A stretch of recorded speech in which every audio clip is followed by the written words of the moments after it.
AIIMS में nursing officer की bumper recruitment आने वाली है। सैलरी 80,000 रुपये तक है। सैलरी इंडिया के टॉप हॉस्पिटल्स में जॉब मिलेगी। और सबसे इम्पॉर्टेंट बात है कि एग्ज़ाम को क्रैक करना उतना मुश्किल नहीं है जितना लोग सोचते हैं। लेकिन बहुत से कैंडिडेट्स 3 मिस्टेक्स कर देते हैं जिसकी वजह से फॉर्म रिजेक्ट हो जाता है, एग्ज़ाम क्लियर नहीं हो पाता।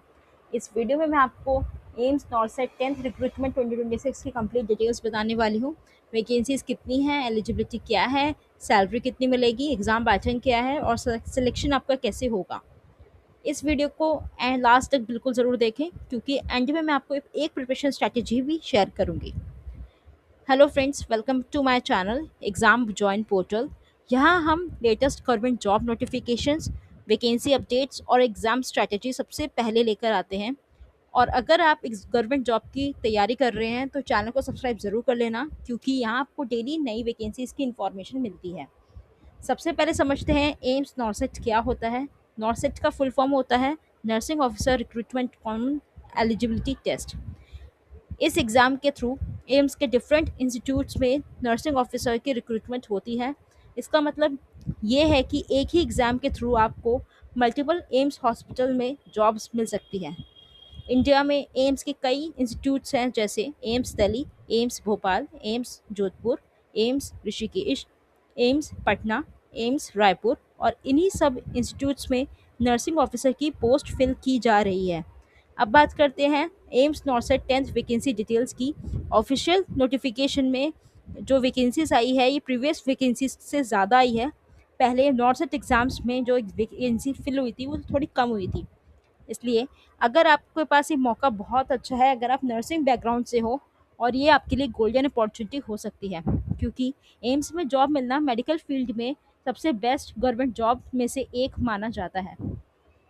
यहाँ पर आप देख सकते हो कि इंपॉर्टेंट डेट्स इसकी स्टार्ट हो चुकी है एप्लीकेशन, जो कि है 24 फरवरी से। लास्ट डेट इसकी 16 मार्च है, तो आपके पास अभी 2 दिन का टाइम है। फीस पेमेंट की लास्ट डेट 16 मार्च है। स्टेज 1 का एग्ज़ाम डेट आपका 11 अप्रैल को है। मेंस का एग्ज़ाम डेट आपका 30 अप्रैल को है। स्टेज 1 की जो एडमिट कार्ड है वो बिफोर एग्ज़ाम रिलीज़ होगी। एप्लीकेशन फ़ीस की बात करें तो जनरल ओबीसी मेल फीमेल की है 3,000 रुपये। SC ST EWS male female की है 2,400 रुपये। और जो फिजिकली हैंडीकैप कैंडिडेट्स हैं उनकी है 0 रुपये। कैंडिडेट्स को examination fees debit card, credit card, net banking, UPI के थ्रू ही फीस पेमेंट करनी है। एज लिमिट की बात करें तो 18 से 30 साल इसकी एज लिमिट है। उससे ज़्यादा वाले इधर अप्लाई नहीं कर सकते। और ये है 10th फेज़ रिक्रूटमेंट रूल्स के हिसाब से। और इसमें जो आपको टोटल पोस्ट है वो 2551 पोस्ट है। पोस्ट का नाम है यहाँ पे nursing officer recruitment common eligibility test 2026 NORCET. Category wise अगर हम देखें तो जनरल की है 1113, ईडब्ल्यूएस की है 226, ओबीसी की है 643, एससी की है 375, एसटी की है 194। और ये है आपकी टोटल मिला के 2551। इधर आपको क्या क्या एजुकेशन क्वालिफिकेशन चाहिए होगी एम्स में जॉब्स पाने के, तो इधर होनी चाहिए आपके पास बीएससी नर्सिंग ऑनर्स में या फिर डिप्लोमा जीएनएम में होना चाहिए। और अगर आपके पास डिप्लोमा है तो आपके पास 2 साल का एक्सपीरियंस भी चाहिए इधर। और इधर आपके को एक रजिस्टर्ड जो काउंसिल है स्टेट नर्सिंग काउंसिल, और इधर आपको उसमें एलिजिबल यानी कि वो सर्टिफिकेट भी आपके पास होना चाहिए।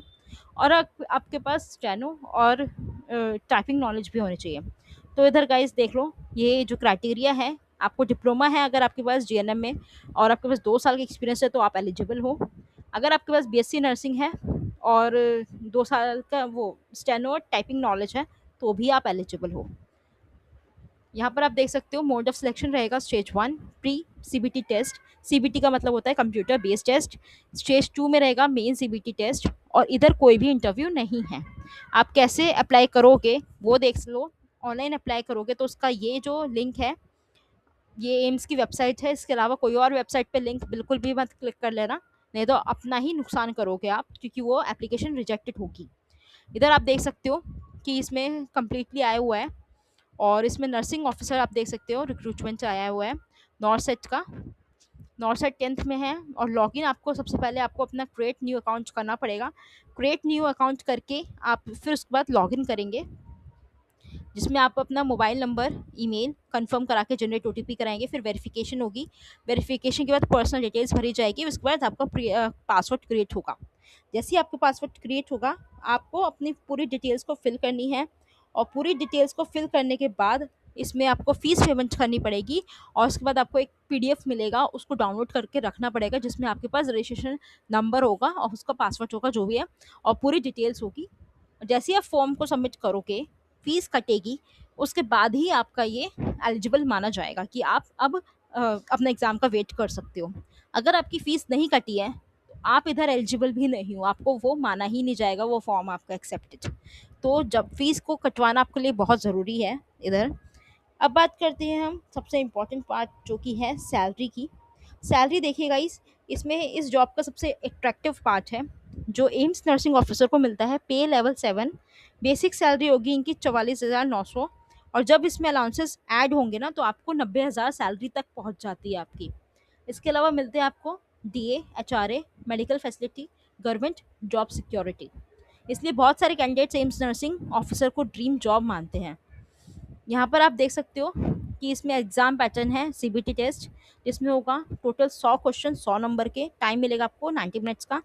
सब्जेक्ट्स होंगे इसमें nursing subjects, general knowledge, reasoning, aptitude. इसलिए प्रिपरेशन करते वक्त नर्सिंग सब्जेक्ट्स पर ज़्यादा फोकस करें, वही आपका सबसे ज़्यादा क्लियर होना चाहिए। सिलेक्शन प्रोसेस वही है, प्रीलिम्स और मेंस। जो कैंडिडेट्स प्रीलिम्स क्लियर करेंगे उन्हें ही मेंस के लिए शॉर्टलिस्ट किया जाएगा। फाइनल सिलेक्शन मेंस एग्ज़ाम के बेसिस पर ही होगा। प्रिपरेशन स्ट्रैटेजी की अगर मैं बात करूँ, जो मैं आपको वीडियो के स्टार्टिंग में बताई थी, वो है सबसे इम्पॉर्टेंट चीज़। अगर आप एम्स नॉर्सेट क्रैक करना चाहते हो तो प्रीवियस ईयर क्वेश्चन ज़रूर सॉल्व करो, उसका पैटर्न देख लो किस तरह से पैटर्न बनाया जाएगा। देखिएगा, इस बहुत कैंडिडेट्स हैं ऐसे कि जो ना सीधा जैसे वैकेंसीज आई उसकी वो तैयारी करने लग जाएंगे। अच्छा, इसमें ये सब्जेक्ट्स है तो तैयारी कर रहे हैं, लेकिन उनको यही नहीं पता कि वो किस टाइप की पूछ रहा है। आप प्रीवियस ईयर क्वेश्चंस देखो, उसका एनालिसिस करो कि कैसे क्वेश्चंस थे, कौन सा टॉपिक्स था, कैसे हम इसको क्रैक करेंगे। तो ये होता है एक टॉपर की स्ट्रैटेजीज। बहुत से कैंडिडेट्स का इसी तरीके से सिलेक्शन हुआ है। बिना पीवाईक्यू को देखे आप सीधा बैठ जाइए एग्जाम में, आपको बिल्कुल ब्लैंक हो जाएंगे, क्योंकि आपने तैयारी की होगी एसएससी के हिसाब से और इधर आ गया आपका नर्सिंग के हिसाब से। तो ये चीज़ क्लियर कर लीजिए पहले से ही। दूसरा है आपका कि डेली मॉक टेस्ट प्रैक्टिस ज़रूर करनी है। तीसरा सबसे इम्पॉर्टेंट, नर्सिंग के जो सब्जेक्ट्स हैं उसको क्लियर रखो। चौथा, टाइम मैनेजमेंट पर फोकस करो। अगर आप रेगुलर प्रैक्टिस करते हो तो एग्ज़ाम क्लियर करना आपके लिए पॉसिबल है। ऐसा नहीं है कि आपको पूरे दिन पढ़ना है, 10 से 12 घंटे पढ़ना है, ऐसा नहीं होता, किसी भी एग्ज़ाम में नहीं होता। आपको अपना शेड्यूल बनाना पड़ता है कि मैं मॉर्निंग टाइम, जो सबसे डिफ़िकल्ट सब्जेक्ट्स है वो मैं मॉर्निंग टाइम करूँगी, फिर आप उसको इवनिंग आफ्टरनून जैसा आपको टाइम मिले आप उसके हिसाब से करिए। देखिए गाइस, जो सुबह का जो टाइम है ना, आप एटलीस्ट सुबह के जो 6 घंटे हैं, 5 घंटे या 4 घंटे, जिसके पास जैसा टाइम मिल रहा है उसमें आप मैक्स टू मैक्स सब्जेक्ट्स को ख़त्म करने की कोशिश करिए, क्योंकि पूरे टाइम में आपकी आधों की जॉब्स होगी या फिर वो और भी काम होते हैं घर के, तो उसमें वो इतना बिजी हो जाएंगे कि उनका टाइम याद करने में नहीं चलेगा। जब भी टाइम मिले अपनी स्टडी पे फोकस करो, और कोशिश करो कि सुबह early morning is the best time, आप उसमें आप तैयारी करें तो देखिए ज़रूर आपका सिलेक्शन होगा। कॉमन मिस्टेक्स मैं बता रही हूँ, बहुत से कैंडिडेट्स फॉर्म भरते वक्त गलती कर देते हैं, जैसे फ़ोटो गलत अपलोड कर दिया, सिग्नेचर क्लियर नहीं थे उसको ऐसे ही अपलोड कर दिया। नर्सिंग रजिस्ट्रेशन जो आपकी डिटेल्स है ना, जो इसमें आपकी रजिस्ट्रेशन हुए हैं, स्टेट काउंसिल है जो आपकी, उधर आपका डिटेल्स आपने गलत डाल दिए। इसलिए फॉर्म भरते वक्त हर डिटेल्स को केयरफुली चेक कर लो। अगर आप चाहते हो कि मैं और भी इसके प्रिपरेशन स्ट्रैटेजीज़ बताऊँ, या फिर आपको कोई भी डाउट है, कुछ क्वेश्चन है या फिर कुछ नहीं समझ में आ रहा है, तो उसको कमेंट सेक्शन में कमेंट करो, मैं आपको उसका जवाब ज़रूर दूँगी। और वीडियो को लाइक ज़रूर करो, चैनल को सब्सक्राइब कर लेना, क्योंकि यहाँ आपको लेटेस्ट गवर्नमेंट जॉब अपडेट सबसे पहले मिल रही है। कमेंट सेक्शन में ज़रूर लिखना नॉर्सेट अप्लाई या फिर I will become a nursing officer eight team. तो इसमें आपको देख कर मुझे पता लगे कि आप लोग कितनी एग्ज़ाम की प्रिपरेशन कर रहे हो स्ट्रैटेजीज़ के साथ, और best of luck for exams. आधे से ज़्यादा जो लास्ट ईयर वाले थे उनका एग्ज़ाम क्लियर हुआ है, और बहुत बहुत कॉन्ग्रेचुलेशंस। तो प्लीज़ गाइस, ज़रूर आप एक एग्ज़ाम को भरो, और लास्ट डेट का बिल्कुल भी वेट मत करना, सर्वर बिल्कुल हैवी हो जाएगा और उस वक्त फिर ओटीपी आने में प्रॉब्लम होती है।